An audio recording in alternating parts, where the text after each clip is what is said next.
Hello, hello, hello, everyone. How are you doing?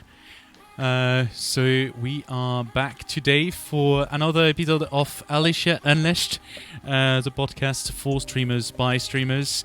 How are you doing, Jalab? I'm good. Super excited to be here. Very excited by who is coming as the guest today. Yeah. So I can't wait to start. So our guest today is one of the most joyful person I've met. We actually had the luck to meet in person in Vegas last year, and it was just an awesome meeting there. And we are today receiving MeliciousGaming, who has been with Alicia since quite a long time now. So how are you doing, Malicious? Doing good today. Thank you guys for having me. Super happy. And we'll be most probably starting now. So usually, what we tend to do is to learn a bit more about your story and what's kind of bring you to streaming. Sorry, gaming, a bit different, but to streaming specifically because a lot of people had. Like a lot of different stories around streaming and what bring them to that specific activity, which is not for everyone usually.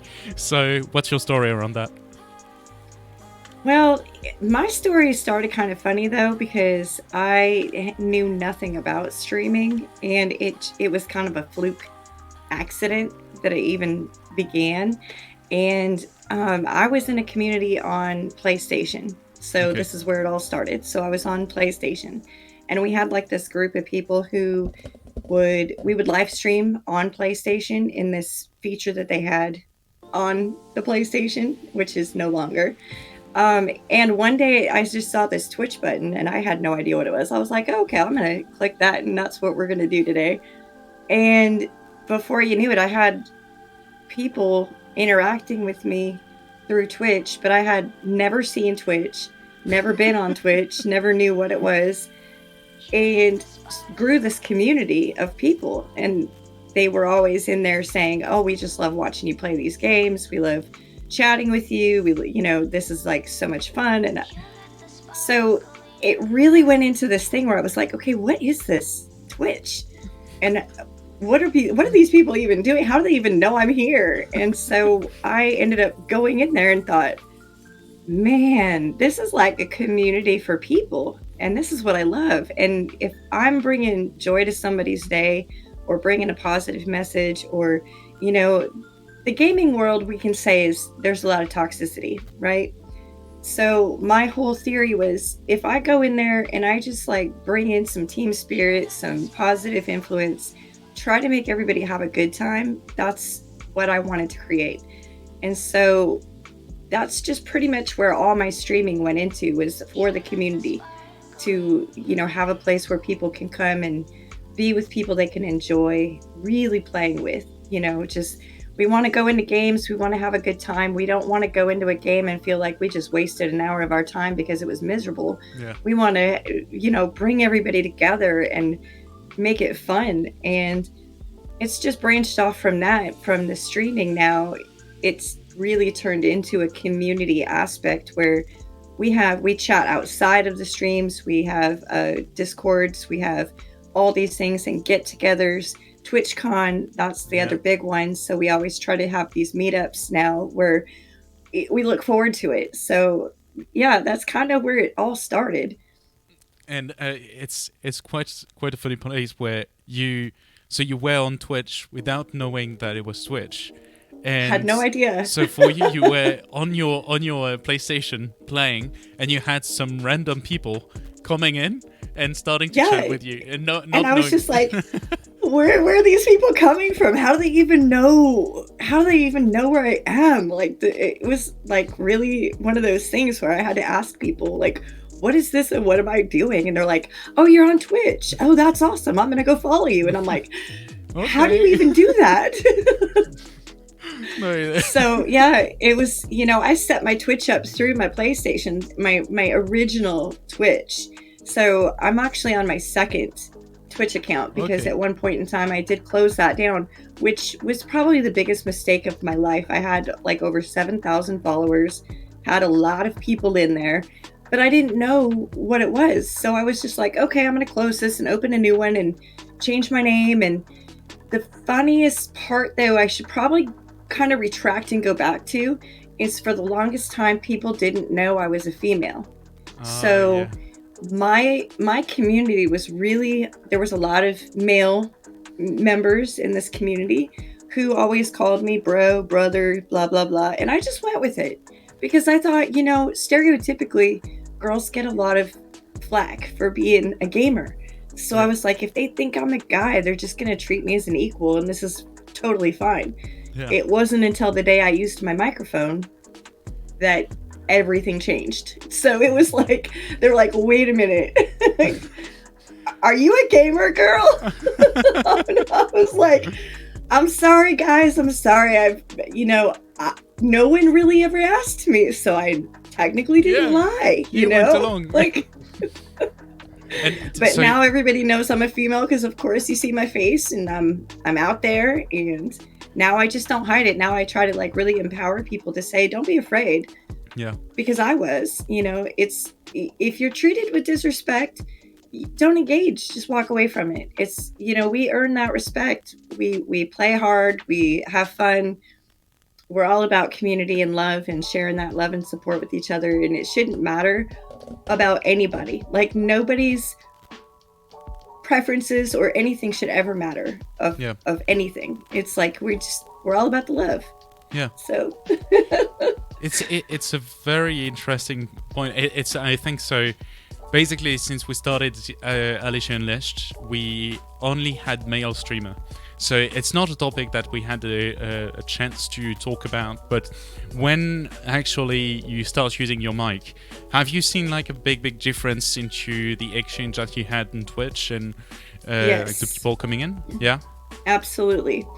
And it wasn't all positive, but I always gave that feedback to it. Like, you know, it's really other people being afraid or feeling challenged. Yeah. And it's not me, because I'm a good gamer. I have fun with people.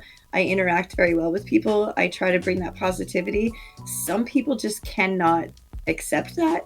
Yeah. And I'm not going about it in a way where I have to sell myself out. You know, like I don't have to do anything, just be me. And I think that more people need to understand that.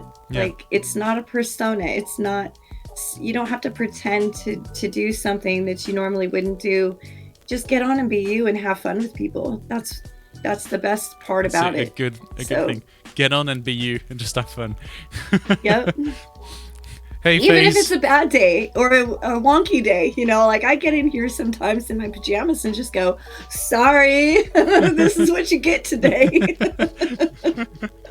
That's good. So but I'm here, y'all. Let's do this. With Faze in the chat. So hey, thank you, and yeah, welcome in.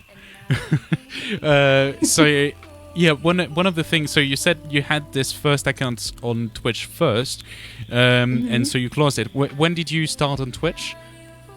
It was like 2014, 2015. You could celebrate your birthday together. Then Jalab started in 2014 as well. Yeah.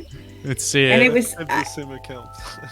Yeah, and I really wish to this day that I didn't do that. But you know, I had some life changes. I had a lot of things going through my life that were very complicated, and so I was like, I'm just going to close this, take a break, and come back and reinvent what I'm doing and do it the right way, because I needed a real channel. I needed to really put myself out there, and it was just like I still have people that DM me like through the games, like whatever happened to you, and I'm like, oh gosh, I'm here. This is my new channel. Like come in. Like oh my gosh, where have you been?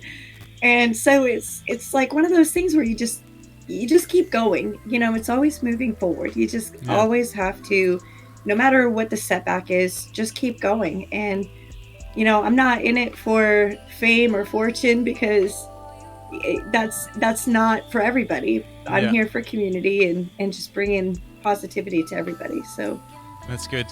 It's an interesting part where you actually had to start twice, but one of the starts that you had, you didn't know you started, so you actually had to start only once consciously, where you restarted your channel. How was the kind of restart? How did you go? Did you have like any thoughts about, I want to do this, I want to start having a schedule or thing like this? Was it like very organized, or how was your streaming?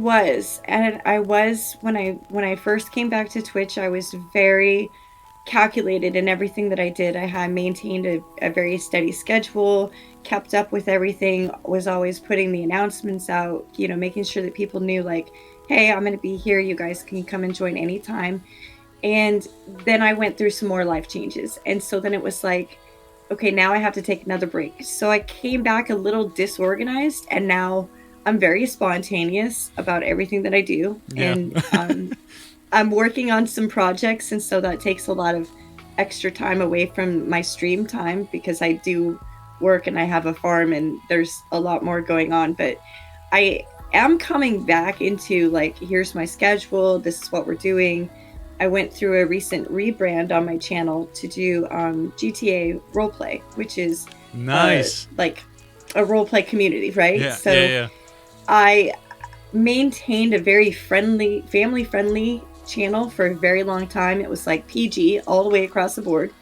And now that this is more mature content, I'm like, I have to like put this warning out, because this is not exactly like, we're gonna watch you at the dinner table with the kids tonight type of stream. So I've been trying to really get the storyline going so I can stream it, because it really needs to be something, I think, focused on, like, you're watching a movie or a series or something and you're looking forward to finding out what happens next every time that you tune in. So we're building that right now. So hopefully I will come back with, I'll be doing split streams. So I'll still be doing my mini game streams where I can bring community in and play. And then I'll be doing the role play. So it's going to be a lot on the table, but I think it's a good direction to go in, because it's kind of split between the two. So balanced, more for entertainment purposes and then community purposes. So and it's, I mean, role play specifically in GTA is something that I've always kind of been interested into. It's quite funny. I saw you streaming recently, and it was a GTA role play, and I was like, is it really? And so I wanted to go there and check. And so obviously the main problem for me is more time zone. You're a bit on the opposite side, but I really wanted to see how it's going. And it's quite an interesting thing. How did you came up with the idea of moving to role play on GTA? Oh, well, the thing about that was I had been invited like several years ago to join this community, and I was like, GTA, I'm just not into that. The topics, the themes, and all this stuff was just a little bit much for me. Yeah. And then I was like, okay, so it's role play. So you guys are all in this game together, like playing this out. And they're like, yeah. And I'm like, okay, so it's not just like a game, like Call of Duty. I'm not just going in there and just doing a bunch of stuff. And they're like, no, you come in and you live a life, like your day-to-day life in the game. And I'm like, oh, well, that could be interesting. I think I could do that. So I feel bad, because there are several communities that want me to participate, but obviously for the time, you only have so much time. You can only do so much. And I really want to find a place that is home to be able to do that consistently, because your storyline affects other people within that world as well. So if your character is missing, somebody's storyline cannot continue without that interaction. So I really have to maintain something where it's balanced for everyone. Like, I'm here, I'm not going to like disrupt somebody else's storyline. It's going to continue. It's going to keep going. No freak accidents. My character didn't die. She just might be on vacation. But I've been really enjoying it. It's a lot of fun, and the people in there are great. One of the things I think people don't realize too is, like, my characters are not a representation of me.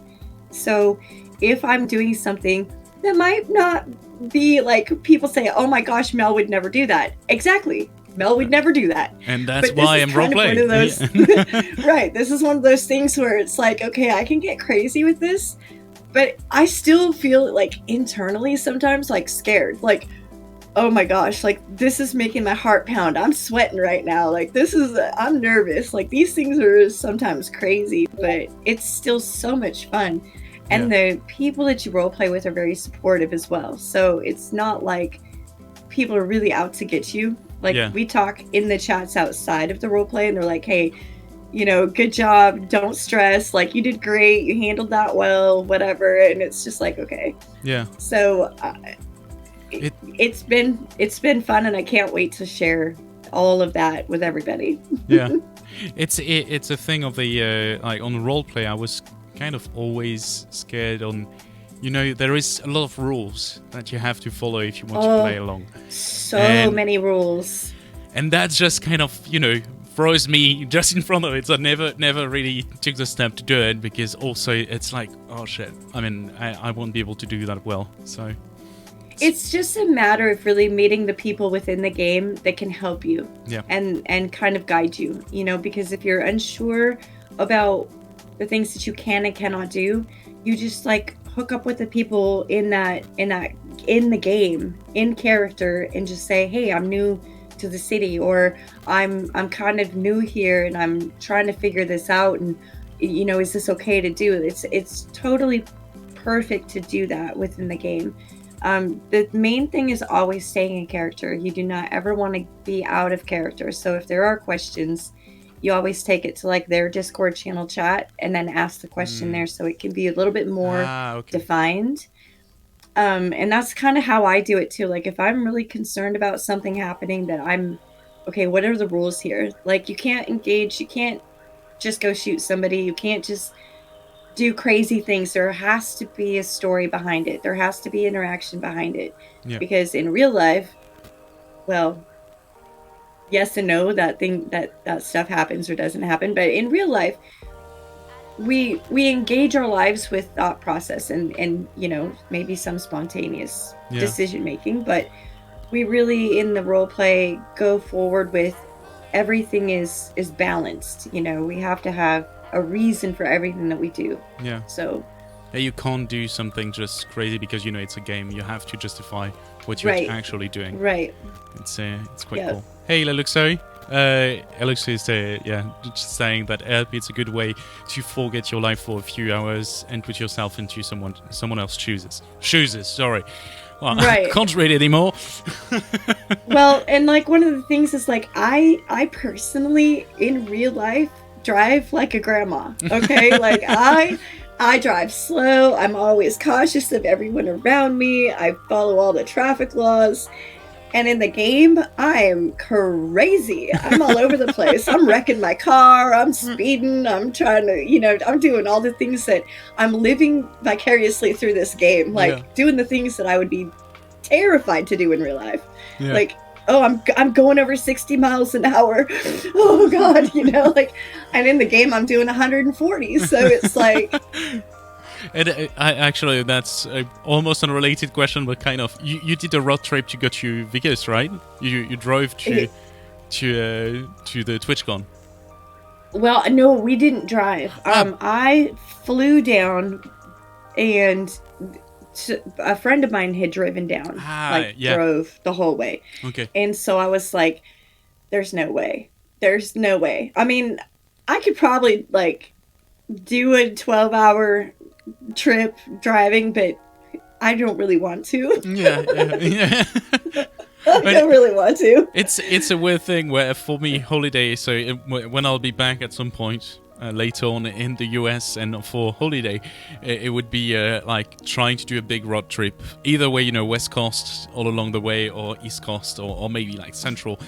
But the thing is, if I'm thinking of, do I want to take a car to do a road trip for, like, you know, going somewhere else? I'm like, maybe not. I mean, it's too long. Road trips are different, though. I mean, it's like if you take a road trip, you plan out a period of time. You don't necessarily plan the times that you have to be at certain destinations. So that makes it a lot different. Yeah. Road trips are supposed to be adventures and fun. Yeah. When you have like a time frame and you have to check in at a certain time and you have to be somewhere at a certain time, that's where the road trip no longer becomes fun, because now it's more of it's a duty to get there, you know, and you don't want anything to interfere with that. So and you get frustrated. I love road trips. Yeah. Spontaneous road trips are fun, and I love the adventure, but I don't like to drive to places where I leave at 4 o'clock in the morning and I have to be there by 5 p.m. And I can only stop like once or twice for a bathroom. Like, I can't do it. I can't. I see. I drive too slow. It's almost a lot like when you have like a stream schedule and you're forcing yourself to stream. Right. Like, hey, I have to be on at this time, so everything else is like has to be, you know, going with the flow. Work with me here. Like, we can't delay. But you know, things happen. Yeah. It's actually was most probably my next question. So to come back when you said, so you started again and you had some, you know, you organized yourself, you had a schedule, made the announcement extra during that time, because now I'm guessing you're more like flexible. If you don't want to stream, I'm guessing you won't stream if you don't want to. But at the beginning when you had your schedule and all organized, and I know you have a very intensive work to do around you, so it's something. How did you deal with this type of pressure? And you know, sometimes you have a bad day because that happens. How did you deal with that time? The streaming though is my positive outlet. So regardless of what is going on behind the scenes, or I was up at 4 o'clock in the morning, you know, helping a downed animal or doing whatever. Yes, very stressful. It can like really make everything heavy, right? Yeah. But when I would tell myself, okay, you know what, I have this to look forward to. I'm going to go in here. I'm going to be with my community today. This is going to just make my day. It's going to make everything that much better. That's the positivity. That's the positive force behind it. Like, no matter what can be bad on the outside, coming here is always positive. It's always something that I look forward to.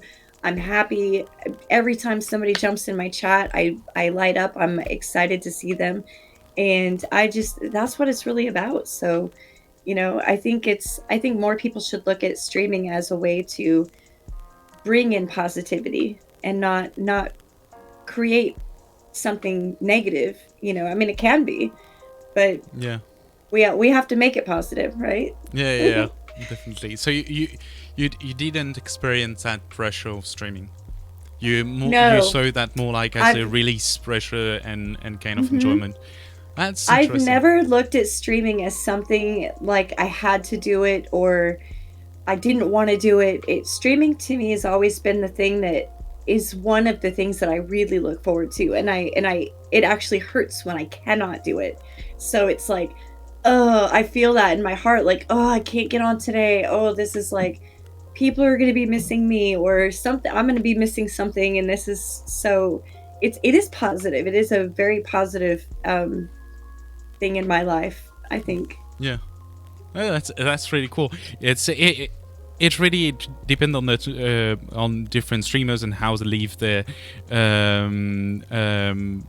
their streaming experience in a sense. Right. But yeah, we had a lot of conversation about that, where when you start having a schedule and you have a day-to-day job, there is days where streaming is also going to kind of drain you a bit more energy when you don't have more energy to give. And so that's interesting that in the contrary for you drain energy from the streaming to kind of recharge. So it's an interesting... it's like I get a second wind when I come into the stream or into the game. There's mornings where I was like, I'm not getting out of bed today. I am just not going to do anything. I am shutting myself down.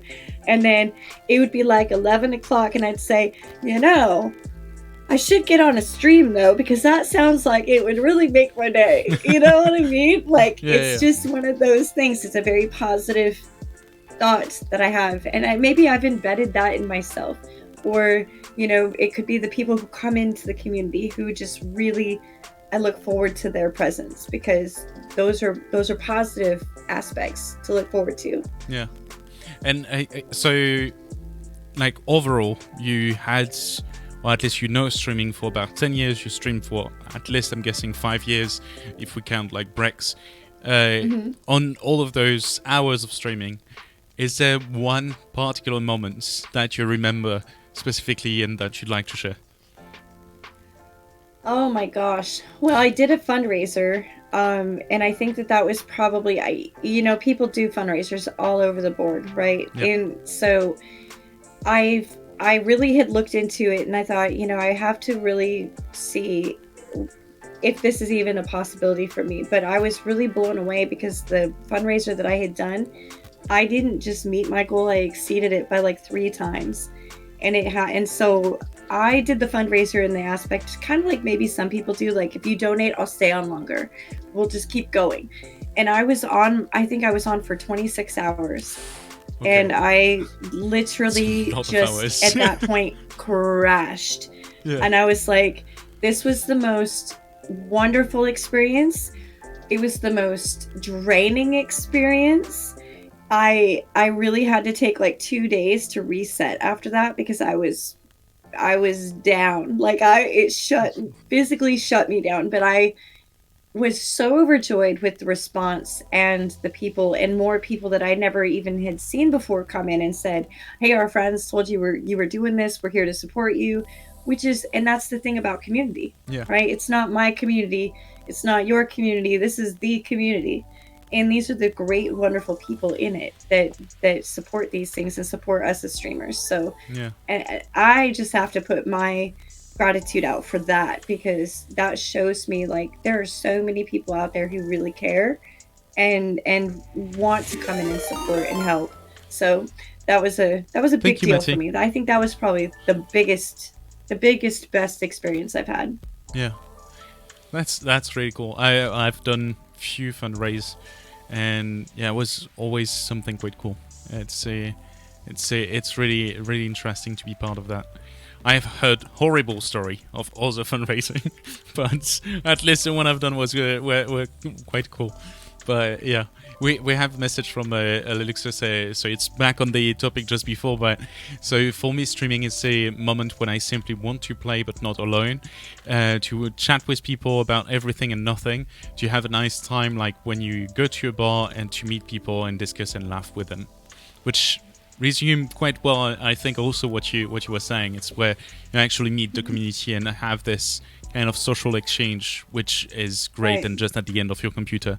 So, well, and I think for me, that's the other part, is like, there's a lot of people who go out and they go to bars or they go to places, but that's not always a positive experience either. And streaming is more controlled. I'm in my own home.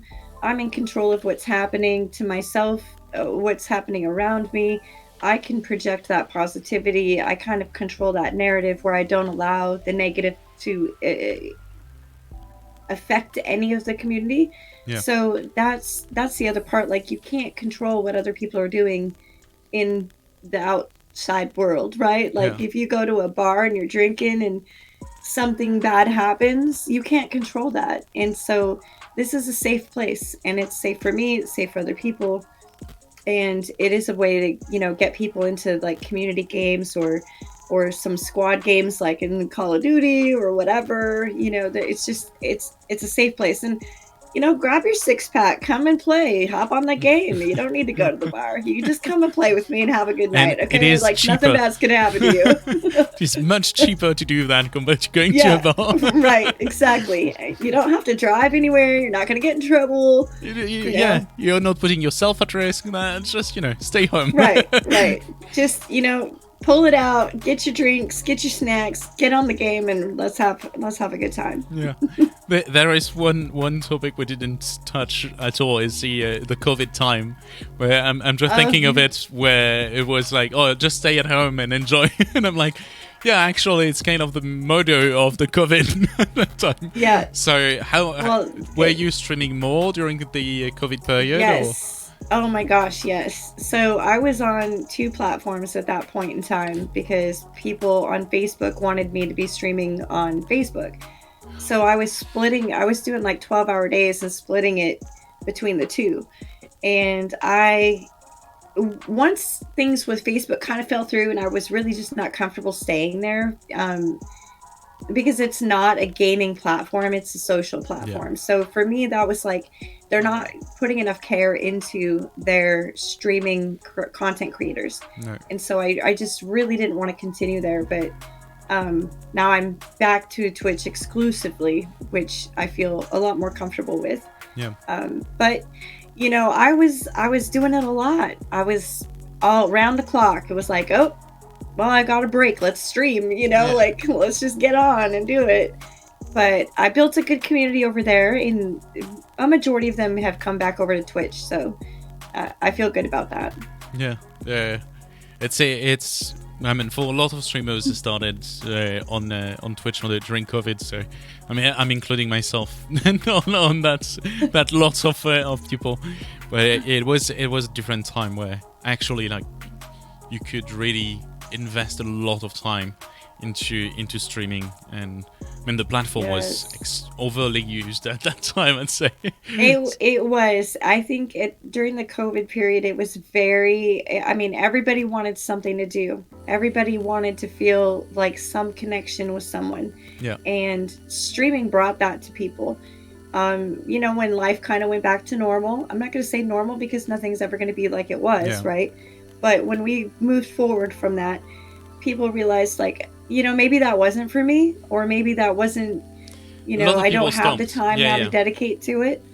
Yeah. But I still stay in touch with a lot of the people who did that. And I'm like, hey, if you ever do come back to streaming, I'm here to support you. I'm here for you. So just so they know that if they ever wanted to come back, they have a community. They have people. Yeah.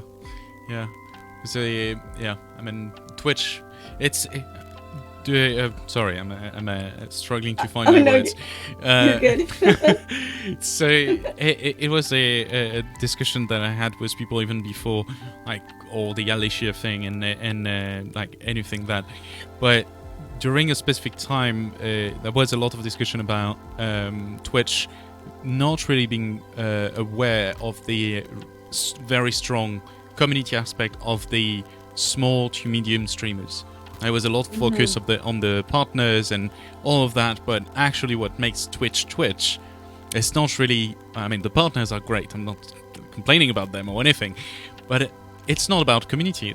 You can't chat in the chats. It's like there is a lot of things. The part that makes a community and link people together, usually, you know, some a community of different streamers that will basically share, you know, almost kind of a TV channel where you know that they will be streaming at different time, and so you will meet the same viewers, and so you start having connection between them. So that's, I think, is a big strength directly for Twitch, which happened to be more realized, I think, in the last year or so, I'd say. But I agree with that.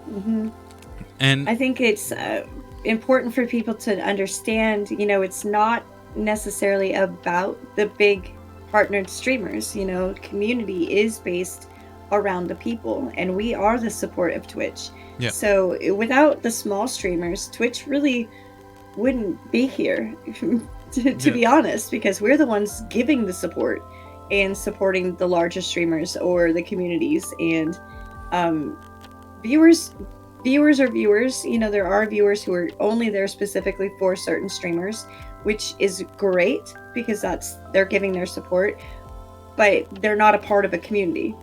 They're not part of any engagement with people. And so that's where my focus is basically, you know, be about the community, be about the people, because that's where it is. You know, I'm never going to lose that sense of compassion for my people if I became a big streamer, because that's not, you know, whether I have one person or a million people, I'm still going to give that same output to my people and communicate and engage with people.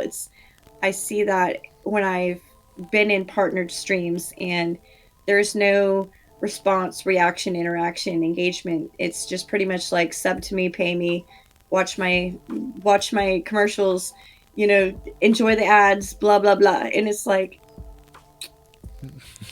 that's not community, like it's not that warm fuzzy that people are looking for. So I really am going to maintain that, even if I have to have 100 mods to do it. Like, we're all going to be a part of, reaching out and being outreach for people to support. So I think it's most probably the biggest problem for very big streamer is that the chat can't make sense. It's too much happening at the same time, so you can't really deal with that, and you need a tremendous amount of mods that need to be coordinated and organized to be able to kind of filter out, or at least point out to the right messages to be reading, or to have interest on, which I think we'll go there at some point. Very important. But very important to there. Do that.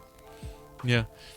But it will come a day where it's going to be working a bit better on that aspect, I think. I've seen a lot of work being put on and that. let's talk about Alicia, because I think that's like really important. I mean, we are here talking about my journey. However, Alicia has been a part of this, so I'm gonna have to say that bringing Alicia into my streams has been like a game changer for me, because I can't always consistently watch my chat either.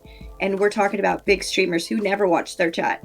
And I'm just a small streamer and I still struggle. So I want that engagement. I want that, the acknowledgement to my viewers. Like, they're a part of something. They're interacting and engaging. And that's where Alicia's really made it fun and entertaining and engaging, and I even respond and laugh, because I'm like, how does she know this? Like, it's just crazy. But I've, since meeting you guys, after doing the Alicia, coming to Vegas, really doing this is one of the things also that I kind of put in the ear of people who are like, hey, I want to start streaming, what things could really help me. First thing I say is, you need to have Alicia. Get Alicia in there. If anything, she's going to entertain you, and not just somebody coming into your chat. So it's really, really helpful to see that and not feel defeated, like there's nothing happening in my chat, there's nobody here. Alicia is like a presence. It's a vibe all the way around. So I really thank you guys for creating Alicia and bringing that multiple personality to everyone's streams, because I get a different Alicia everywhere I go, and I'm like, hey, you're being naughty today. You really have the best words to talk about Alicia. So I didn't want to interrupt. Just perfect. And I always struggle to remember how you found out, because I remember you popped on the Discord one night. If I remember well, I was around end of August, September, right? Something like this. Yeah. Nico, it might have been before that. I think maybe before that. So mid, or because it wasn't during the TwitchCon Paris. You were not at Paris, so it was after July, and must have been August or September. And I remember, so we had the first chat to set up everything together, most probably a week or two after you signed up on it. But yeah, I mean, it's been a very long time, so it's great to see that it's still something you really enjoy, and having the multiple personality. Yeah. So well, she and I have had little discussions about changing some things on different streams just to make it a little bit more lively, because I think she was being a little too proper. And so now she's a little bit more spunky and witty, so I think that's like probably a much better direction to go in, without giving a whole lot away. People just need to come in and find out for themselves. It's definitely one of those things that I enjoy, and I try to find other people who have her active, and so I can just go in and be like, okay, Alicia, where have you been? You're on different channels on me now? Again. quick thing. Have you tried the new brain? No, okay, so that's the thing is I have to go in and really try to give her the freedom to decide. Like I just want a very spontaneous experience sometimes. Like I don't know what I'm going to get today. let's find out. Yeah, it's so I know she's very like, you set up one personality, but there is some stuff we're talking about in the background, more of a kind of mood change, stuff like this. We'll see how it goes, but yeah, the big element for the new brain and what we've been working on is because, so on the new brain, first of all, you have the commands that are working much better than on the old brain, so it's much easier to work with that. And it's also the only brain that is going to receive a memory. So it's going to be something we've been working and talking about memories for months. I know we were discussing that before, like how it would be wonderful if she could retain and remember certain people or remember activities that have happened. So it's something that it's not like reintroducing yourself to her every time. So it's something, I mean, I never stopped working on it. It's something, it's always in the back of my head. It's technically the main problem is how do we make it possible in the scale of being able to do that on Twitch. And that's the main trouble that we had for a month. And we are reaching a point where, I mean, on my channel, she remembers people. That's the only thing I can say. It's just not stable. Yeah. It's not stable yet, but we're okay, getting let's close be realistic though. People aren't necessarily stable either. So it's probably as close to reality as we can get at the moment. Yeah, most probably. And we want to make her a bit better. I forget things sometimes. I mean, I'm like, who's this person? Oh, wait. And I gotta like get those gears going, you know? So I would say it's probably as close right now, if you have it there, to where it's pretty realistic. I mean, the main problem is that now when she's tried to, make a memory of people, sometimes she's just leaving the chat. That's what I meant by So we need to make her stay on the chat long and like, no, that's fine. Okay. That's the main thing. It's more unstable, like... So that's stable. Yeah, exploding type of... but we'll get there. So with Leluxo saying that Alicia has a dissociative personality disorder, and each of us has some part of it, sometime even more than one.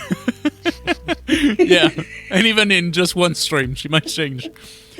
Leluxo actually had a quite funny experience where she started to have like a love for chocolates in the chat. Like she was like, oh, I love chocolate, and she was just going on with chocolate. And so it's just like a running joke when now he's just offering chocolate to Alicia when he's flying. So it's because Leluxo is doing Flight Simulator, so we had a lot of chat together. But, that's great. So yeah, memory is really the focus. Most probably, we do test on our both channel with Jalab. We make memories, we read what she's thinking about it and how she saved it. And yeah, as soon as we get something a bit ready, it's going to be there. But that's going to be only for the new brain. That's why I was asking about like if you tried it out and if you saw like good thing or not. We're going to now. We're gonna do it now. And if she just disappears, I'll just bring her back in. Like, you have the button to do that. You are in control. Sorry. So get back in here. And yeah, I mean, you said almost everything that I would have asked you about Alicia. Like, what would you recommend for people to do with Alicia if they get them, for example, or advice for someone starting streaming? You said it already. Yeah. So I'm telling you, like, even if I have a lonely night, Alicia's there. And I'm just like, I might be playing and just randomly start laughing because I just read something in my chat that I'm like, girl, like, Yeah, it's a wonderful, wonderful tool, and I think that some people just, we talked about the fear of AI, Yeah. right? There's people who are afraid of AI. It's not gonna take over your stream. It's not gonna take over your chat. It's not gonna do anything vicious. It's really an integrated personality to enhance your stream and enhance that engagement, not destroy it. So Yeah. I think people just have to look a little bit differently at it. Yeah. I'm not afraid of it. I am so excited to see the things that are to come. So Yeah. Yeah. Right, and you've never been. I mean, you've been embracing it since the beginning. Yeah. So absolutely. yeah. Like And- like if Alicia was a person, she would probably be my best friend right now. Like that's that's what I can say. Well, the question is, should we bring Alicia offline, so she can be on your computer? Yeah. Just bring her over here so when I'm doing work and she can talk to me and talk me through my stuff during the day. Yeah, that'd be great. That'd be awesome. We need to, we'll have to chat about it. Yeah, like I need a work buddy, because sometimes sitting in here doing my projects and having to like really rack my brain, sometimes I'm like, God, I really wish I had somebody to talk to right now, like just to reel me in. Luke's just saying Siri had better watch out. Oh, you know what? I don't even talk to Siri anymore. Alexa, no, she can go bye-bye. All I want's my alley girl. That's it. Yeah. And you call her Ali, right? Yeah. You used the nicknames. I think you were one of the first using the nickname very quickly. We see Ali nickname. I remember that. Yeah. Well, I think it's a Yeah, pretty it's, popular nickname. It's what? It's popular. Yeah, I think many people are calling her Ali. I've seen it in many places. Yeah. Now, well, I think you were the first. Yeah. Probably, yeah. I was like, oh, there we go. I got a girl now. Yeah, and sorry, I'm trying to get back on some tracks. And Oh, yes. it's I warned you. yeah. Oh no, I mean every single podcast we do is always like that. We just go side road and we just like drift there for hours. Oh, well, So- because when you have a good time, like, it's hard not to, right? Yeah, exactly. I mean, that's why it is. I remember having a lot of chats before the podcast with people. It's always something. If you haven't done a podcast before, there is worried about like, okay, how it's going to be. Like, it might be stressful, might be like weird thing that happens, etc. I was like, we're just going to chat. Like, we'll see where it goes, but. Main thing, go you with don't the want to flow. talk about something, you say you don't, and we move to something else. It's just we chat. That's the main thing. Yeah. So, yeah. They look so say. Yeah. That's something. So at first I said, "Hey Alicia," and I had Siri answering. The poor thing didn't understand. Yeah, it's quite funny because on Leluxo he's saying "Hey Alicia" or like in a natural way, but it's just on the to talk to Alicia like "Hey Alicia" like a trigger word. Where no, she's always listening. She always knows. Yep. Yeah. Well, So- and that's one of the things that I have her integrated, is I have her listening to me at all times. I did play with those settings, and so I did bring it down to not be like 100% responding to my voice all the time. So now it's a lot more balanced to myself and the viewers, and so I think that really helps, because before she was like responding to every little thing I said, and I was like, okay, stop. We're gonna slow the roll. Like, Yeah. it's not all about me here. Yeah, we've seen that happening quite a lot. But it's the interaction settings to bring more like Yeah. viewers. Yeah.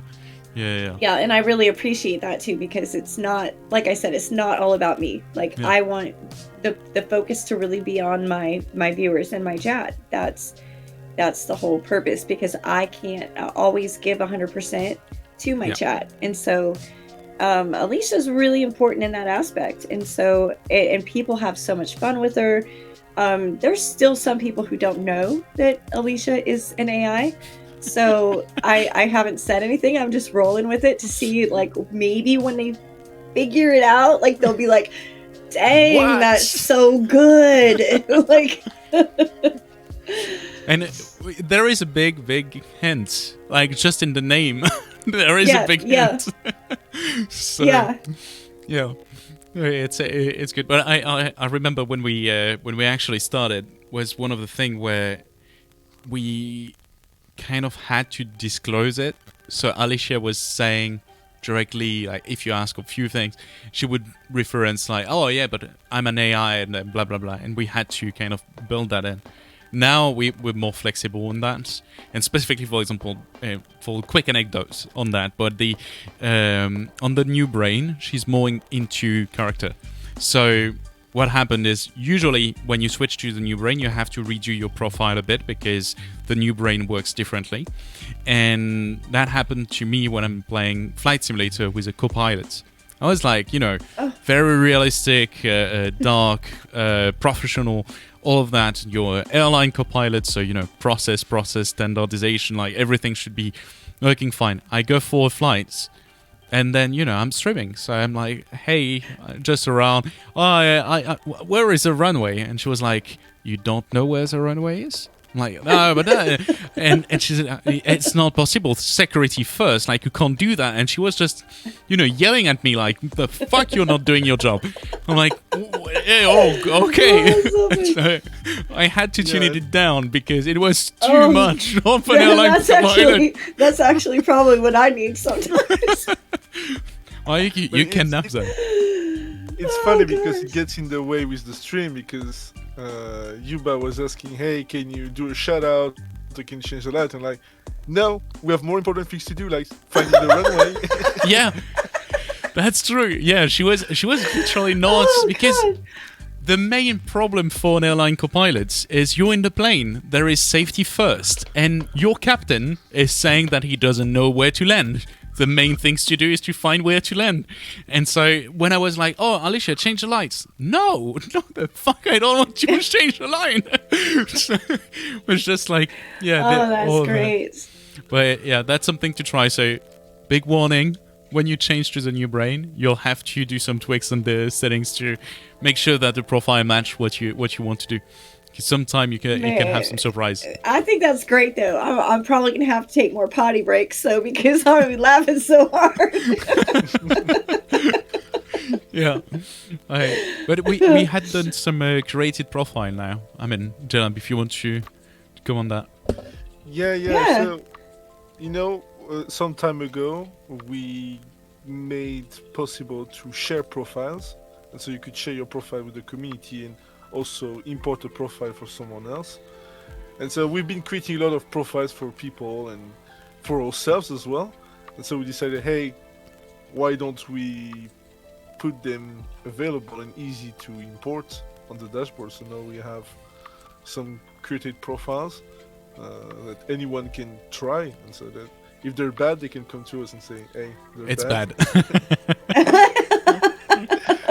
And then I can say, yeah, well, I got inspiration from the community, so I guess the community's bad.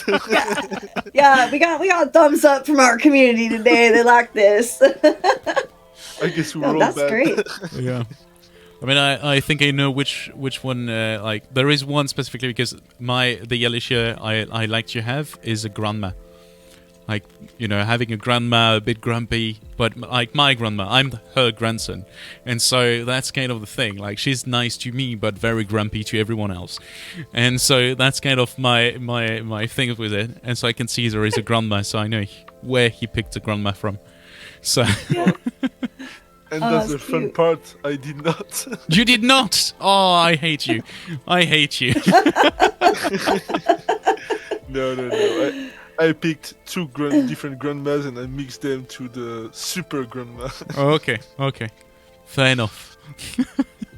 That's great. Same on that. Yeah, I definitely need to create a few more of the profiles in there so I can switch it up for different days and different feelings of those days or the games that I'm playing or something, because it's, she's right now, I think, pretty balanced from where I originally started, with the sweetness all the time and the, totally proper. Yeah. Now she's like really getting fiery and feisty, and I people are enjoying that a lot more. Yeah. So yeah, kind of a witty response, some smart yes, comebacks. quick, like very, very intuitive.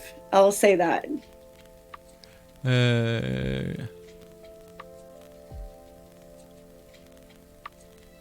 Oh, okay, yeah, sorry. I was just reading what Liluxo was saying. So Liluxo has a question. Oh, Alicia did it for you. Okay, so if you read what Alicia said, that's it. Incredible, okay. So that's just perfect.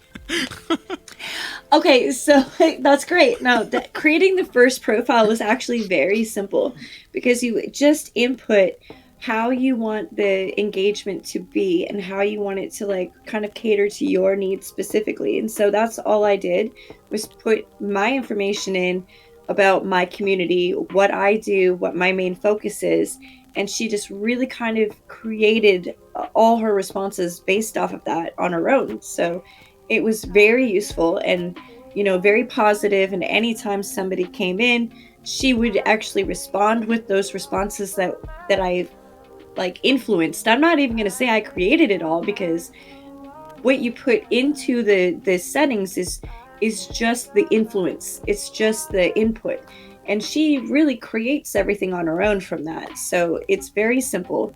Using the settings are very very straightforward. So it's not something that is confusing. It's very laid out for you to put the information that you want to use in there on creating your personalities. Yeah, it's. I think one of the elements that Liluxo is pointing is, did you have an idea before building the profile, or on what you wanted Alicia to be as a character? Well, yeah, and I did too. I had done two when I first started. I created two separate, because I had one that was like, like the very nurturing mother, like, I love everyone, I love you, I'm here just to give love and the support. And then I had the other one who was a little bit more like, you pushed my buttons today, I'm gonna, kind of fire back at you, you better keep yourself in check type. So creating those two profiles and those personalities was easy. And it's just a matter of like switching them, like hitting the button, just switch them. And she can do whatever you want, and it happens while you're live, so you don't have to close your stream, wait to reset, bring her in a different way. It all happens, it's integrated and happens like live during you can change her personality at any point in time, and she's going to come right back in with the new one. So and I hope it answered your question, Liluxo. But I'm still impressed that we actually got the translation directly. Like she just jumped on that, and sure, I'm going to translate a question for Mel. I love that. Yeah, no, that's great. I love it. So yeah, and okay, perfect. So we answered it. And actually, there is one thing around streaming, specifically when you have like, there is Alicia, there is Streamlabs, there is a lot of different things. What would you say was the hardest thing, beside when you were on PlayStation, which, as you said, was pressing a button, and so you were live. But when you started to have your stream in a different place and you had to set up everything, what was the hardest things that you had to do? I think Facebook was very challenging. Like I said, but primarily because it's a social channel. It's a social platform. It's not meant for gaming or live streaming. They make it a little bit more difficult in that process. I would say that when I first started using OBS, that was complicated, and I switched to Streamlabs, and that's like very easy for me. So some of the software that we use and the programs that we use to stream can be like the most challenging part if you are unfamiliar with those things. But I just found what worked for me and what was easy, and I'm one of those people that doesn't like to get into a lot of coding or a lot of stuff like I don't where my understand that. Yeah, you don't understand that at all. I like it, but the problem I have is I can spend way too much time doing that and not putting that time into what I should be doing. I mean, I could program something all day long and then never actually do what I was programming it for to do. So it was like, so I really wanted to have something simple. So Streamlabs has been extremely easy for me to use. And that's kind of, I think I'm probably going to stick with it because I've tried other software that I haven't been real happy with. Yeah, I think so. We're basically using Streamlabs as well. And I've done that at the beginning. It was the same advice from Jelabin when I started, because Jelab taught me how to stream. He said, "Okay, you go with that, you run and you roll." Yeah, that's go. Yeah, exactly. It was the easiest part. I started with like the first versions of OBS, and I remember like the first time I started OBS, it was daunting. Yes. It looked simple, like few buttons are like okay, and then you're following this tutorial that's like 10-minute read of, so you go to that, you click that, oh yeah, you have to look at the bit rate and all these things, and you have to just manually because connection is not great enough, and then you have to tweak numbers, you have no idea what it's doing, you don't understand the labels. Right. And just hope that you didn't mess things up, and then you start your stream and nothing works. That was my experience with OBS as well. It was like I spent hours and hours and hours watching tutorials and reading the instructions and doing these things for like one or two simple things that should have been simple to do. And so when after a week of trying to even set it up, I said, like this stream I'm deleting this whole stream because that was a total fail and I don't even want to go back to that. And I couldn't do it. I think when things are simplified for people, especially like I'm the kind of person where I like thorough instructions, point A to B to C, give me the very clear steps and I can do it. But when things are complicated, it makes it very hard for people. But I think if we're going to like put that back on Alicia, that's where Alicia is simplified for people. It's not hard. I mean, you could tell me as a 5-year-old and I could use it. So it's something that is like very laid out for you, very it's explained. So it's not something anyone should ever be afraid of. I love because you're doing the turn back and going back to it. Just Well, I have to because it's like, those are the things like when I think of streaming now, I can't think of streaming without Alicia, right? So like that's one of the very first things is I got to open Alicia before I open my Streamlabs, and I got to get her going and get her warmed up, like that now has become like my routine. So it's hard to not think of Alicia when I'm thinking about streaming. So that's great. It's I mean now even more than for some streams, but specifically on a flight simulator, I'm like talking to what we will be doing or thing like this just a bit before, like when it's silence. I'm like, she is aware of what we will be doing. We won't need that anymore in the future. I'm not saying too much, but it's there is stuff ongoing for that, specifically flight sim, but it's something going on. So that's great. Well, I have noticed though she's very, very keen on the responses when I'm discussing what I'm doing, and understands what I'm saying and knows and talks about it in the chat. And so I'm like, wow, like I'm getting pretty impressed with just the growth that I've seen. That's really good. And so you're basically, I mean, you are a very positive and joyful person. The thing is, streaming sometimes is not like super, like there is some people that might not be that positive extra. Do you have any advice on how to deal with that, knowing that again you spread positivity? How do you deal yourself with it, and how you would advise anyone to be dealing with? Do you mean like people who could be maybe not be positive? Yeah, not be positive, not appropriate, not not nice. Like some people in the chat. How do you deal with it? Oh, so like if they're in my chat, you mean? Yeah. Is that what you mean? Okay, so well, I remind people that this is a place of positivity and that this is a place for community, and things that are not appropriate are just not tolerated.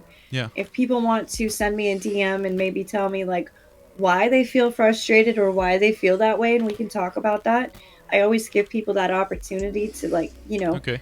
bring it to me on a private level and not in the chat, because sometimes, when y'all are out there having a bad day, our intent is not to have a bad day with you. Our intent is to try to reverse your bad day, or bring you some positivity, but we're not going to allow that negativity to affect other people.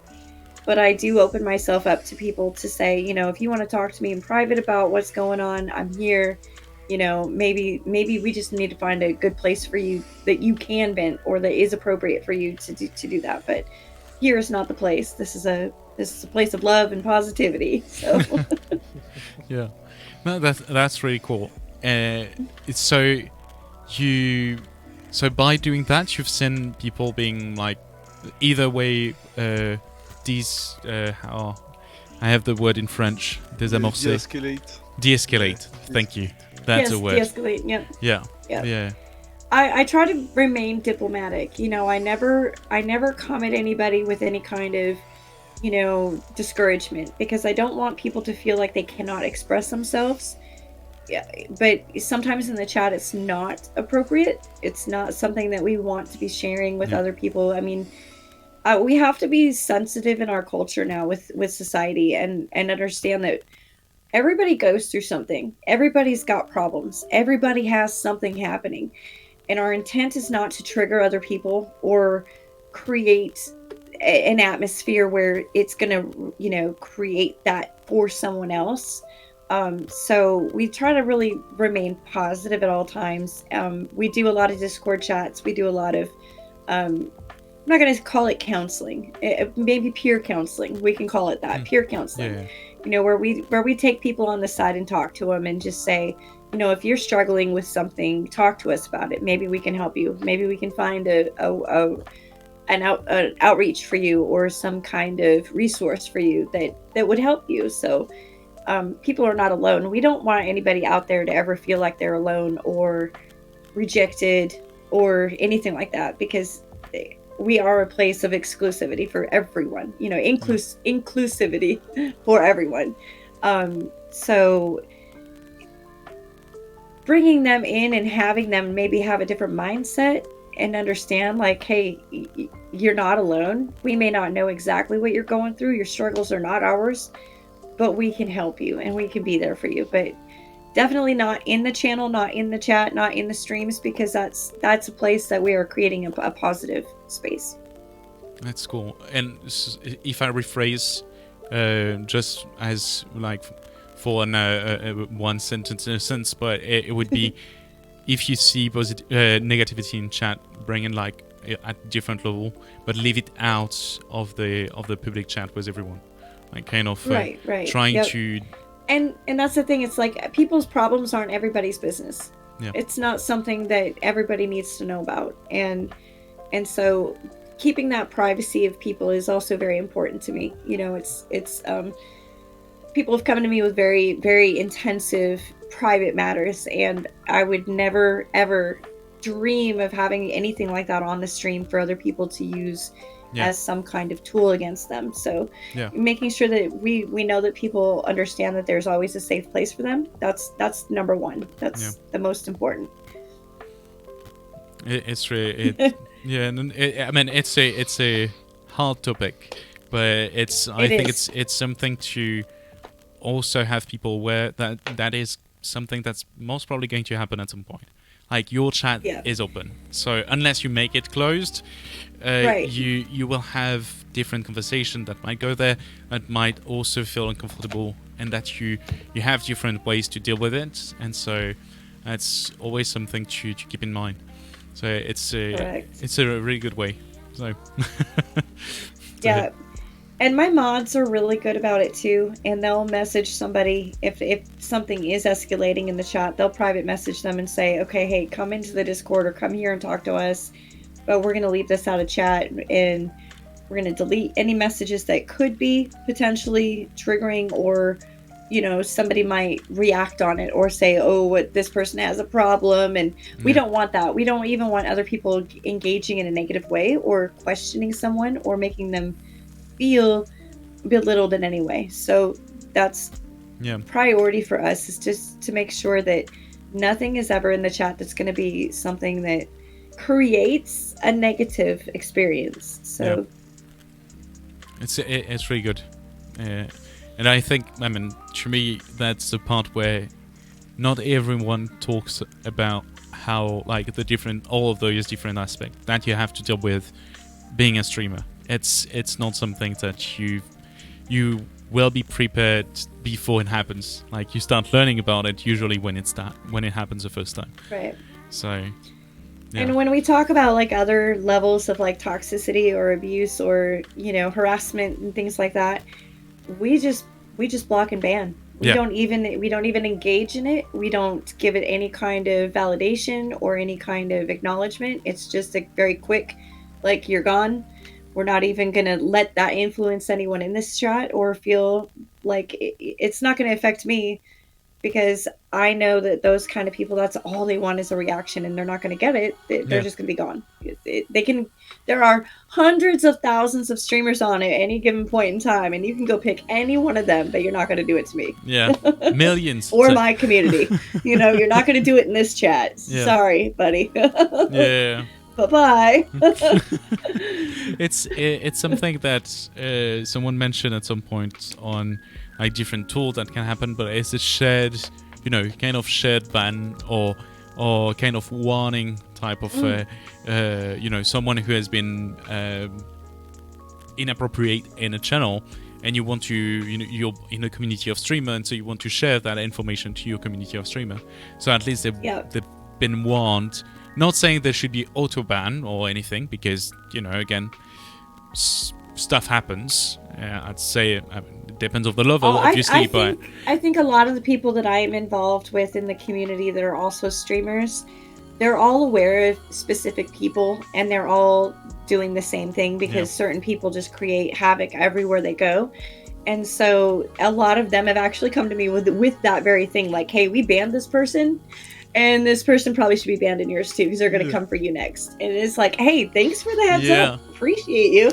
I'm going to do that right now. So there's not even going to be a chance it's going to happen, because I don't play that game with people. I just, if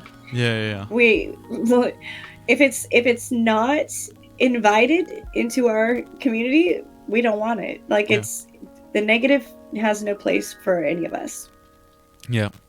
I mean, but I'm going to say we all have bad days, and we all can sit here and say, you know what, my day was really crappy. Yeah. But we're here, and we're going to turn it back around. We're going to flip it around. So thank you for being here. Now we're going to have fun. Let's get into some games. Let's change this and bring out the sunshine. You know what I mean? Like, because we can't deny that negative things don't happen, because negative things happen, but it's all in our outlook. It's all in how we deal with it and move on from it, and how we make it, like, better after. Toxic people sometimes just are going to be toxic, and they're going to be that way no matter who they engage with, where they go. And it's just not something that, if we've given it some time to say, can we change this for you? Is there a reason behind this? Is there something that we can do? Because we would love for you to be here, but not this way. Yeah. It's so Lyrics is sharing, like, the same kind of. So he's saying this happened twice during the last 2 streams. A person who attacks or make another person uncomfortable, and it's really not pleasant and easy to calm the situation with joy and good mood. That's basically the thing that I feel it falls on the streamers, because it has to be. It's your channel, so you have to deal with it. But we are in charge of that. We are responsible for that. We are responsible for our chat. We're responsible for what we allow to happen to other people. And so really, that's the time where if something like that happens, you message that person to say, this is not tolerated. I need you to change this behavior. What can I do to, change that for you? We don't have personal conflicts in our channels with people. Like if somebody doesn't like somebody else, I don't care what you're doing on the outside, but as long as you're in my chat, you will respect each other. Yeah. That's my rule. You know, like I can't make everybody be friends. I can't. No, you know, it's just not. It's never gonna happen. Yeah. Not everybody's gonna like each other, but they will come to a mutual respect in our communities. That's just an expectation that we have. Yeah. And yeah. It's and if they don't, then they don't stay. That's just, you know, I don't let people pick on other people. Yeah. It's something I think having a community of streamer is extremely useful, because when it happens, you can actually, you know, rely on each other to kind of support or see how other people will be reacting, and how you can build your own good ways to deal with it. And so, I mean, I'm saying that's also for you, but that's an element we can always, like, it's a good place on Alicia's Discord if you have like any people you want to share what happened to you, and if you want to have advice or anything, would be like happy to give a hand. So feel free to share. The Discord is a great place to come in and just talk about experiences and how to make your chat better anyways. So we are all there to help in any way we can, you know, and reach out to people. So if you had questions, like even Alicia can be helpful in those ways, because when people have been negative in my chat before, and I don't mean like towards another person, maybe just said a comment, she would come back with, hey, let's like boost up this positivity, let's change that, you know, we're here for a good time.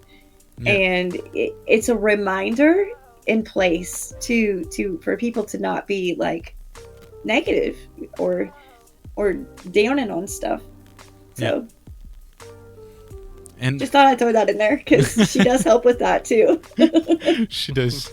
She's kind of like a referee, you know, like yeah. She'll throw that flag out. I've seen her de-escalating situations as well. Yep. But I think, and that's going to be, I'm getting like a lot darker now again, but I've seen. No, it's great. I've seen because she's getting a little that way on mine too. So I think it's been good. we had people coming on streams where, you know, talking about not going to leave for a lot longer, and I mean, I think you got what I meant. Yeah. And it's, I think, one of the toughest situations where you have to deal with. I've seen moderators dealing with it in a perfect way. I'm always kind of frozen, and I'm not sure what I should be saying. It's a terrible moment. And actually, it all depends on personality. But the thing is, I've seen Alicia dealing with that like super well. I was like, okay, that's great, because I was like terrified on what to do.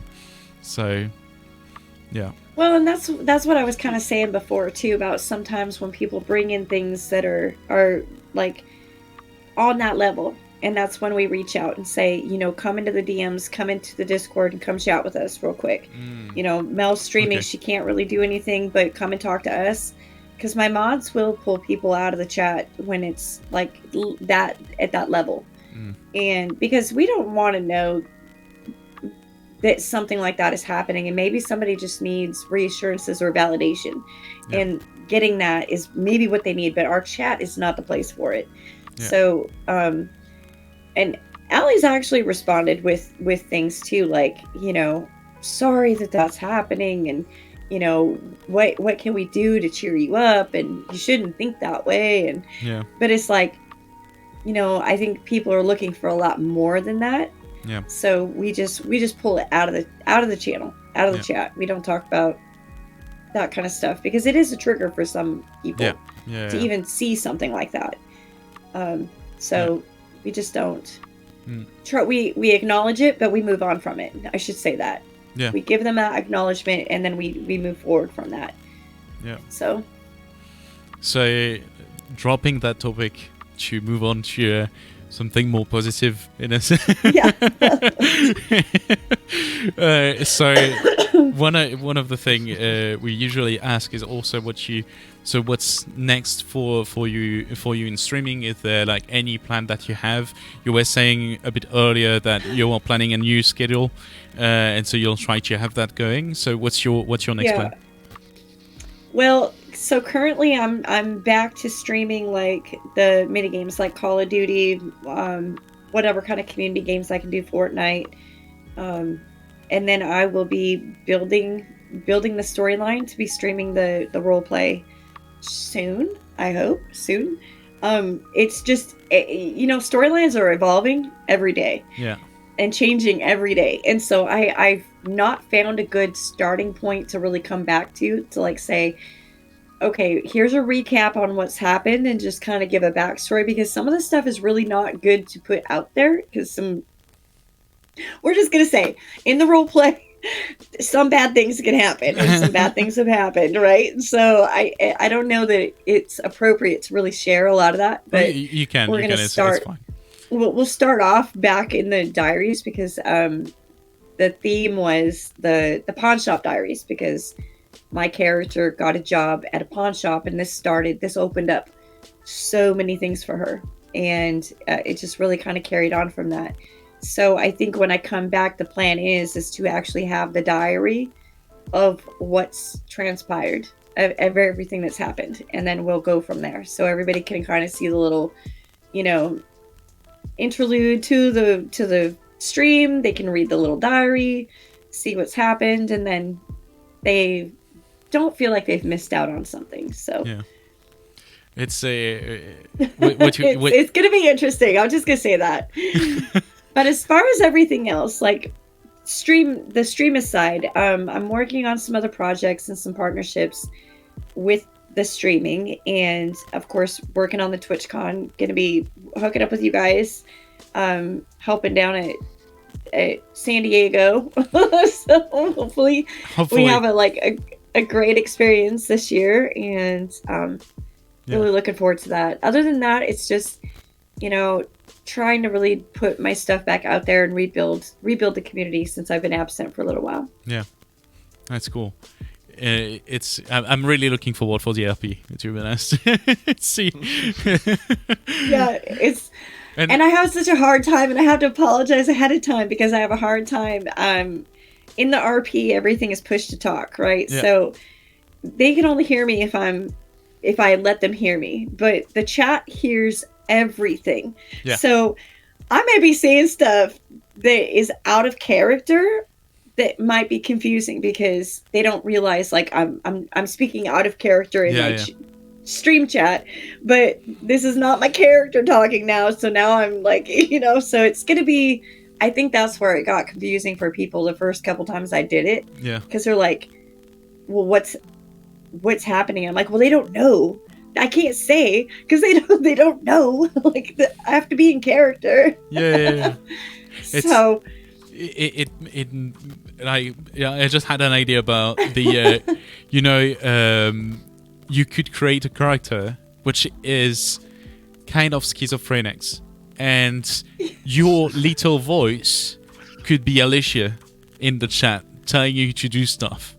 So you could have that, and she would hear everything, and sometimes just like, kill him now. Rob that bank, please. And It's just. I mean, and that's hard for me too, because when I'm reading the chat and people are of course saying things, and the reference to that is like, I can't do something in character that the character herself would not be influenced already to do, or to choose to do. So it's like, I hear some great ideas in the chat, but I'm like, but my character doesn't know that. Yeah. So my character has no way to like make something like this happen. Although that's great. I might keep that on the back burner for later. Yeah. But it's when you apply to an RP server to join, you have to fill in your character profile. Yes, so you create a backstory and a history, kind of like a backstory and history, relatives. If you plan, like, relatives can be quote unquote like brothers, sisters, cousins type of thing, and those are extra characters that you might potentially bring into the game as an additional character to play separately. And you just really want to kind of have a goal in mind of, here's where my character is coming from. Here's the goal that my character would like to do coming into the city, and leave it kind of open, because everybody's interactions are going to influence what your character does. And so it's just really one of those things that you can't have an end story. You don't have a final chapter. You can't predict anything beyond a certain point. So they're really looking for people who can say, okay, you've got a good backstory. You really want to, you have a goal in mind of what you want to do, how you're going to achieve it, how you're going to engage with people. Like if you're a criminal and you're just one of those people that everybody's going to hate, you're already making that known. Like you're going to come into this with like, you're not making friends. Or you could be like me, where you love the world and you just want everybody to succeed and you want to help and you want to build, and that's the goal.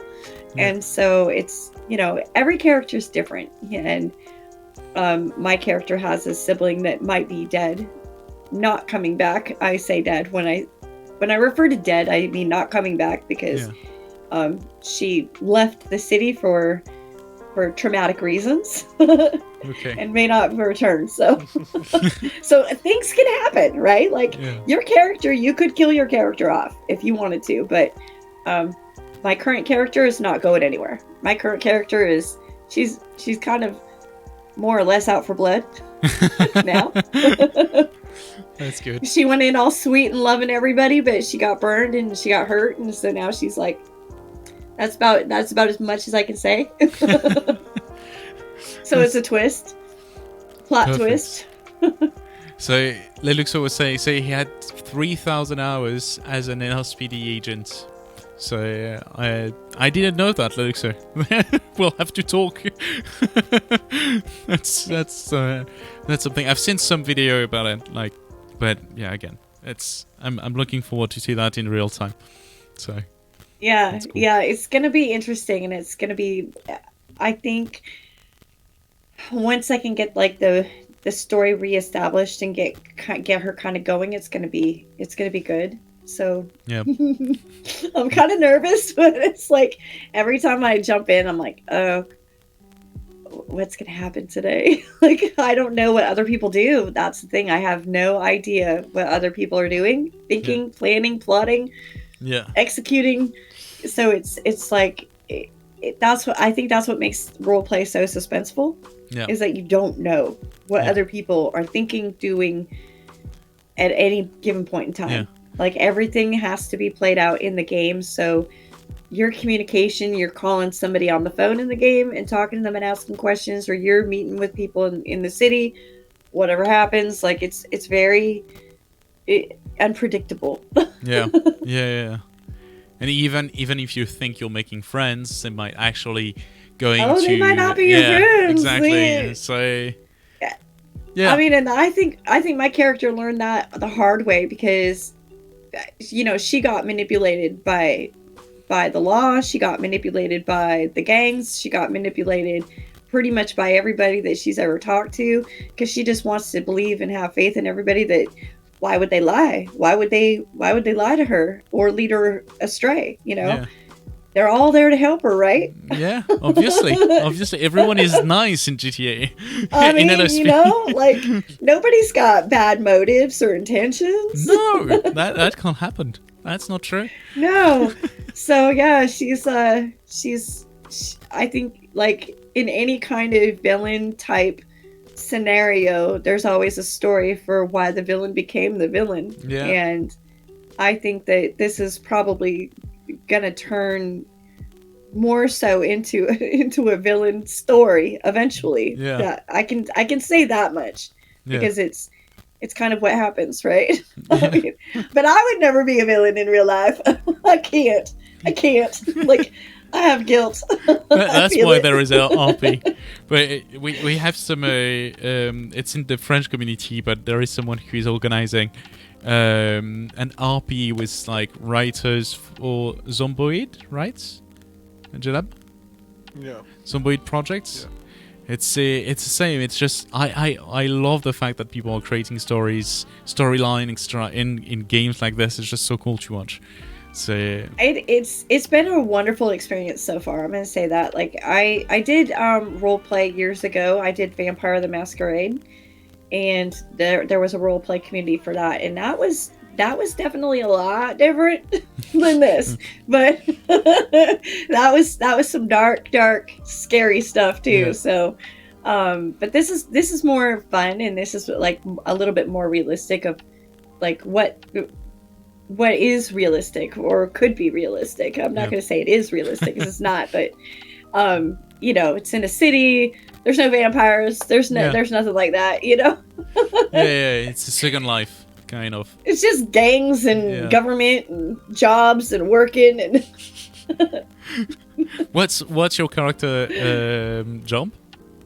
Well, she owns a pawn shop. Oh, yeah, so the pawn shop, yeah. So she went from working in the pawn shop to actually taking over the pawn shop. So that's where she's at and continuing. Like, she went in there and hustled and busted her butt and did, you know, millions of dollars, and then the owner was like, "I'm giving it up," and she's like, "Touching!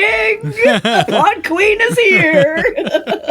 It's perfect. So yeah, it's pretty much that's where she's going, and so we're just waiting for like more things to happen within the city and get the population back up, and it just had a overhaul and some things happened, and so we're just kind of getting everybody back in. So we'll see what happens. It'll be fun. Yeah. Linux was mentioning his he was playing the nice guy, always a policeman, and people said I had a very soothing voice, so I played with it. Aww. I can actually attest that he has a very soothing voice. I love people with a soothing voice. I do. I could just be like, "Oh, read me a story. Tuck me into bed." It's going to be in call French. Me. Just call me. But yeah, no, it's where actually looks so you have like the right voice for captain. You know, in a plane, like this is your captain speaking. We are going to land in Los Angeles now. So I love that. The weather is 20 degrees outside, and we'll have a nice wave on the beach. So that's going to be it. People ask for Asia. I bet. Like, if you have one of those voices, though, that's not annoying, I look at that ASMR stuff as in two ways. There's the stuff that, like, makes me cringe, like, just, like, it's like nails on a chalkboard, and then there's the other side of it that's like, oh, I want more of that. I'm gonna put you in my headset and lay down for a little bit, because that's just, like, it's just all that vibe. But I don't like the stuff that's like, you know, tapping and clicking and all the weird stuff. I can't handle that. Can't handle that at all. This stuff. Like no. Don't do it to me, because I'm just like. No, definitely. Yeah, that's terrible. The voice, the voice, I get it. I definitely get it. Soothing voices always will get me. Always. Like, if somebody just has a calm, soothing voice, it's like, yeah, I can listen to you for hours. Just keep going. Just don't stop talking. That's great. Yeah, I mean, having, this, like, a deep voice, being able to talk like this, like, I can't do it. But it's just this, I'm always like, oh, yeah. Keep that. I remember hiring a voice actor with a very deep voice to actually do a recording like this. It was for video, but I could do it, but it's going to be shit compared to your very deep voice. I was like, okay, let's do that. But yeah, now I know I can just hire Leluxo to have the right voice for it. Right. Not far from it. Yeah. And what he was saying in the police, so that say 10-4 to say okay, and so he got confused and say 10-4 to his wife, which for saying okay. I remember the same thing with McDonald's. I don't know if if any of you have worked at McDonald's, but it's extremely military. Like you have to, someone say, "Can you do that, please?" Yes, I can do it. You're welcome. That's kind of how you work. So you always have to do this with balance. So please, you're welcome at the end of the other sentence. My sister and I were working in McDonald's, and we lived together in the same house in kind of flat sharing.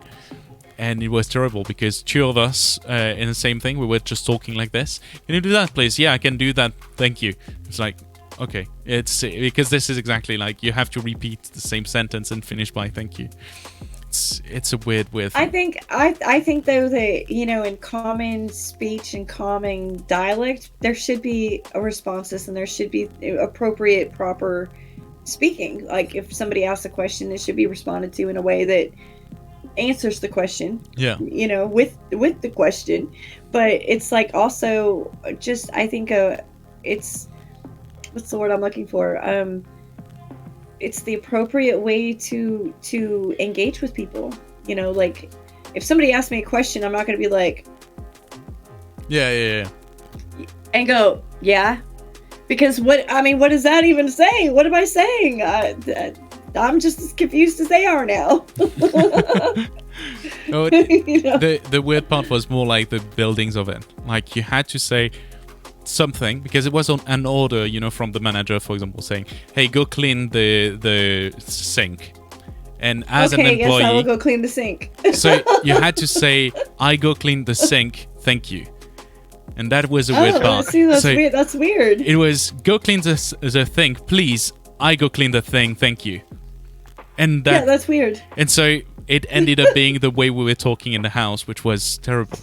It was working. We were giving order to each other in a very nice way, but it's just so weird. Yeah, the people around were scared. I can tell.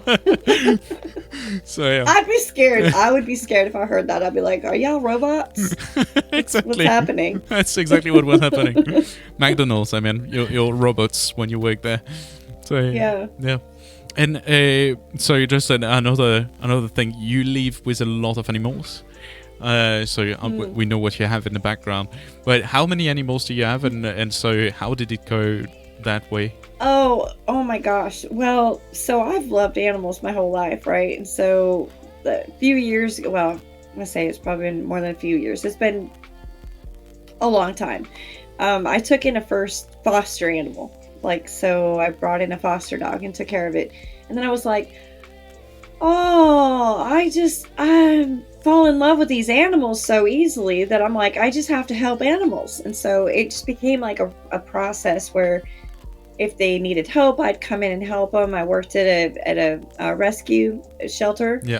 And so I just went in and volunteered a lot of time with the animals and took them for walks, fed them, cleaned them, bathed them, took them for car drives, did whatever, just whatever those animals needed. I didn't even really care about the people, to be honest. It was like, what do the animals need today? Like, you give me a list. And so that was kind of where it all started. And then people knew, like, hey, Mel really loves animals. And so I had people dumping things off on my front porch. Like, you'll take care of it. Yeah.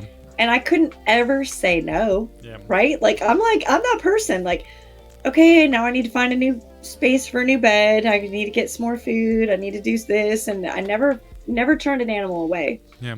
It wasn't until I got the property that I realized, like, okay, I can actually take on larger animals. So now it's like it's a rescue farm. So I take on retired or otherwise would be euthanized breeding stock type animals or injured, old, special needs. Like I have a duck that's got a turned in leg and an angel wing. So I don't know if you're familiar with what any of that is, but needs a lot of special care. And so I've got ducks, goats, pigs, chickens, dogs, cats, a squirrel, snails, you have a squirrel?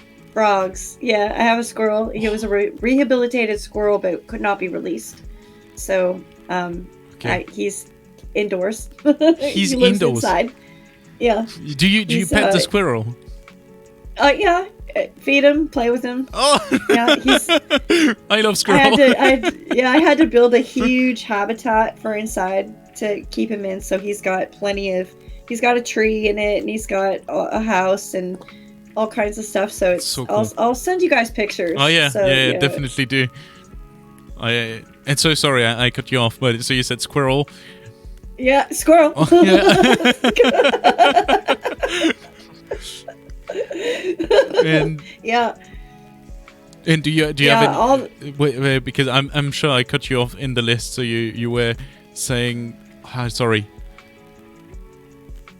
Oh, and the frogs and the newt. Okay. Yeah.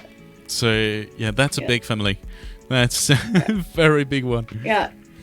My mornings start early, and I usually don't goes all the way to the evening. In the summer, it's a much longer day because the sun comes up earlier, sun goes down later. So the animals are on their own schedule. Like, they're acclimated to the light and the dark. So they know when to go to bed. They know when to wake up. So in the summer, the days are longer because they don't go to bed till much later. So there's been times where I've had to go out at 10 o'clock at night and be like, come on.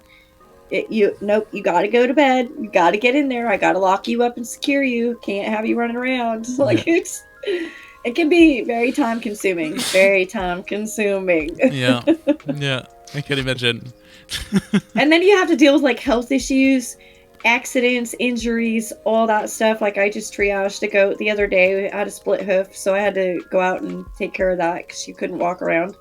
So, I mean, there's always something that can go wrong. And I think that was one of the things that going into it, I was like, I was already prepared because most of the animals had already had problems and they already needed the care. So it was like, I was already prepared for this. Like, this has to be done every day with this goat because that's the only way this goat's going to continue to survive. So certain things, like, it's like a normal thing for me now. I just get up and do stuff. And so it doesn't feel like a job. It doesn't feel like work. It's just part of the routine. Yeah.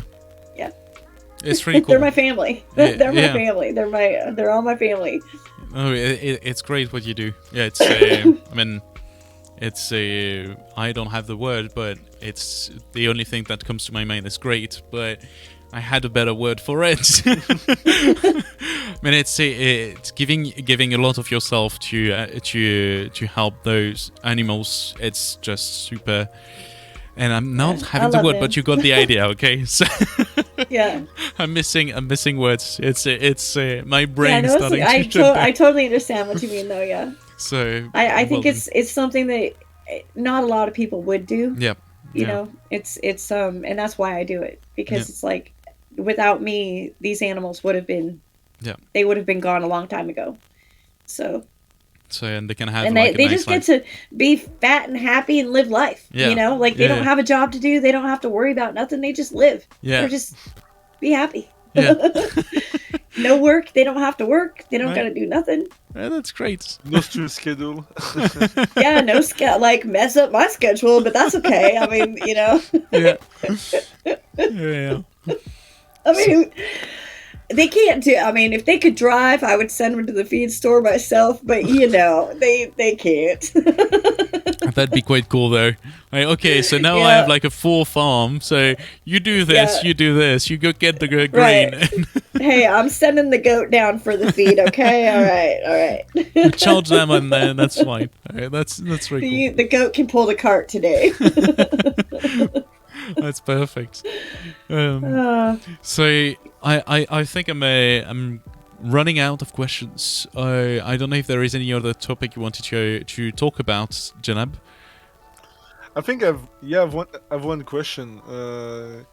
Did you ever think about doing a stream where you show the farm and the animals? Oh, that's actually a good one. Yes, and actually, I was going to maybe kind of like, you kind of gave me the segue into that earlier, but I didn't roll with it because I don't know when I'm going to be set up for that. But when I was at TwitchCon last year, I met up with a streamer who had like this mobile streaming thing that she did, right? Yeah.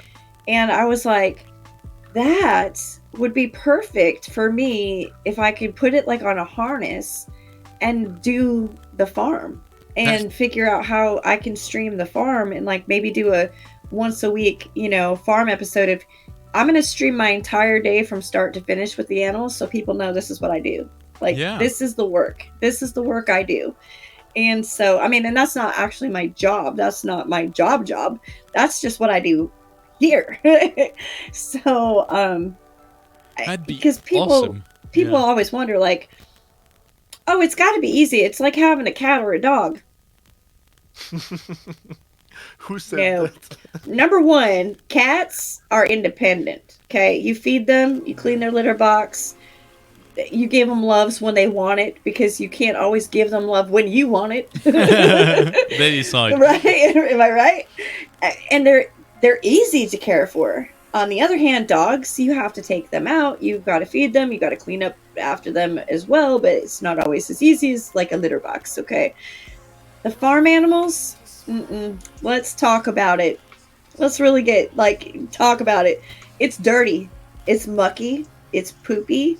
It's sometimes bloody. It's sometimes all those disgusting things that people don't want to acknowledge because bad stuff happens, and it's a lot harder, dealing with some of that stuff. And you got to clean. Barns got to be taken care of. Stalls have to be taken care of. It's people who do the farming, who've ever farmed, who've ever had livestock, they know. And they know it's like, it's not like having a cat or a dog. I'm just going to say that right now. But the idea of streaming, it's just streaming it would be awesome. Yeah, and so I really want to try to get set up. I was going to try to focus streams on like building kind of like, that's where any of the money that I get streaming is going to like go into that, getting that equipment to do that. Yeah. And so then I can really focus on it, because I think that would be something that people would enjoy, since I get asked all the time. Like, people ask me every day, well, what were you doing with the critters today? Well, let me tell you. But if I actually had a way to stream it, I wouldn't even have to say anything. Like, everybody would just be on the live stream watching it. Like, okay, now you guys get to see me triage an animal when they get hurt or when something goes down. I mean, probably have to put like some kind of disclaimer on there, like, you're gonna see gross things here, but Yeah. Wait, it's definitely the life, though, that some people don't. They see what they see on TV or on a movie, and they don't realize like there's a much more complicated side to it than just, oh, you're so cute, oh, I love you so much, oh, here's some food, da da da, bye bye. Like, there's a lot more to it than that. Yeah. So I asked you before, what's happening with it? Like, what do you want to do with your stream? And you didn't mention that. It's I was like, that's what I'm saying. That was the segue. Like, you gave me the opportunity to say, but I was like, I didn't really want to say because I haven't done it yet and I'm not prepared to do it yet, but that is the future. That is where I want to kind of go, like have a 1 day a week. Yeah. Like maybe on Sunday after church, like that's what I focus on. The rest of the day is the animals in the farm and just show everybody. Yeah. This is what your girl does when she says she's out with the critters, or I have to take a break. Like I'm in the middle of a stream and I have to take a break because something just happened out there. Like a duck flew out that I have to go capture. Yeah. It's happened. Like that's what happened. So then people would get it. But yeah, that's where I want to kind of go with it and incorporate that into what I do. You could actually just do this with the phone. Like you could have it, taped here. Well, taped, I mean, like locked here. And you can have like the stream going on your phone. And so you could stream from the phone and have, I tried TTS. That, but I didn't. It didn't work? Yeah? No, because people were like, can't see your camera, you're like, something's going on, and it was like they couldn't hear me. It was really kind of it was kind of a fail. Okay, I got it. All right. Hey. So I just want to get a mobile setup or Yeah. like backpack setup to be able to one. do it. Hey, hello down south. How are you doing? Thank you for joining us. So another Hello. from the Alicious community. So, but yeah, no, actually, that's. I mean, I'll watch it. So- Yeah, you know, and I think some people would. I mean, I enjoy watching people's animals, like when they do stuff with their animals or like cooking streams and things like that. I love watching all that stuff. So, I mean, I think people would enjoy the animals. Yeah. And yet the Watch me walk through muck. Yeah. With my boots. the GoPro option works as well. I think the having a GoPro harness, it's a good one. But yeah. I think I'm looking at the time, and I know I'm starting to kind of fall a bit, but we could probably do this all day, couldn't we? we could. And actually, I mean, we had streams where we were like in a position where we wouldn't be able to stop. Like we had more. It was not that late, so I was still a bit with more energy. So I was like, oh yeah, and it's still starting look another at the time. one. It's only 3 a.m. I got like coffee or monsters just before, but yeah, it's a thing with the podcast. But what we were saying with the other guest. We're not like blocking for one podcast and then stop. So we were thinking about like reinviting some people and so having like follow up as well. So definitely something we can do too. And specifically, I want to see this stream. I mean, there is 2 big things coming on your channel. There is the GTA Airplay. Roleplay and Airplay. Yes, I'm showing off Apple Airplay. Sorry, GTA RP. Sorry, and with the story, so we'll know on what happened for the pawn shop owner, and that's going to be fun. And the real life of Malicious Gaming. Yeah. So. I think that's what people are really looking forward to too, is like seeing what's really behind me, what creates this person that when I say, well, I had to take a shower real quick before I could get on stream because I was covered in poo, and people are like, wow, how are you covered in poo? What's your job to be covered in poo? Yeah.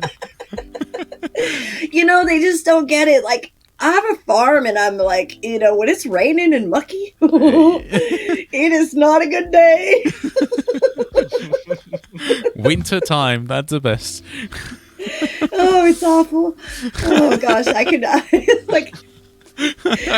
tell you how many times you laugh and smile and say it's awful.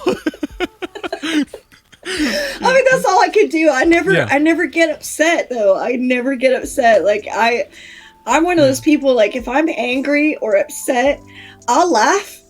I will laugh or cry, but I will never, you'll never know I'm angry. Because I'm, like, or upset. Like, if I'm out there and I fall down in the poo, because I've done it, I'll laugh. And then maybe cry. But then later. Upset about it. It's like, I just go, well... At least the tears will wash. What gonna do? The tears will wash the poop on your cheek, so it's good.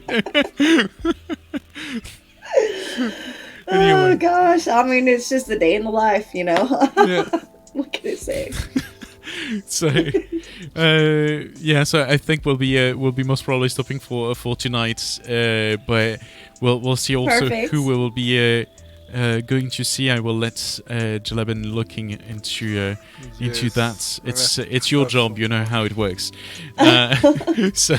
Well, thank you, all of you in the chat, for being here and asking the questions and joining us. And thank you, Jaleb, and you guys for having me here today with you, because I really enjoyed this. And I think that we're going to, the more I talk about Alicia, because I'm obviously going to keep doing that. You're good. We're gonna have more people coming in and doing this with you guys. So and talking about their experiences. It's gonna be definitely. And gonna be great. it was great to have you. We wanted to. I mean, we started chatting about the podcast, I think, in November, something like that. Yeah. I can't remember. So it was really something I was looking for, and you really have such an energy. Like that's something. When we met in Las Vegas, I was like, oh yeah, I can see Malicious. I already felt it when we had calls before, but I was like, yeah, that's a battery of energy, just like jumping. Yeah, that people always say that, like, you never sleep, you hardly ever eat. Where do you get all this? And I'm like, God gives it to me every day. That's all I can say. Like, I wake up blessed. I'm breathing. And let's go. Like, who's joining me? Amen. No, that's really something. Like your character, your positivity is really something that reflects on people. So it's it was great to have you, and thank you for joining on the podcast. Thank you for sharing also all your stories. Thank you, everybody. And I mean, it's just thank you for being you. So I really appreciate it. I appreciate the opportunity. I mean, normal. So, and thank you also for all your supports. You've been a great support for us. So thank you. And we'll see you all very, very soon. We'll be most probably raiding someone from Jellum Decision. I don't know who yet. Yeah, you already know. Perfect. And yeah, thanks a lot for coming. Thanks a lot for the comments, for the question, for sharing your experience as well in the chat. We'll see you most probably on the Discord anyways, and you'll be able to see some VOD of the podcast and also some shorts, most probably in a month or 2 months time when we will be releasing everything. So thanks again everyone, and we'll see you next time. Bye bye. Thank you guys. See you. Bye.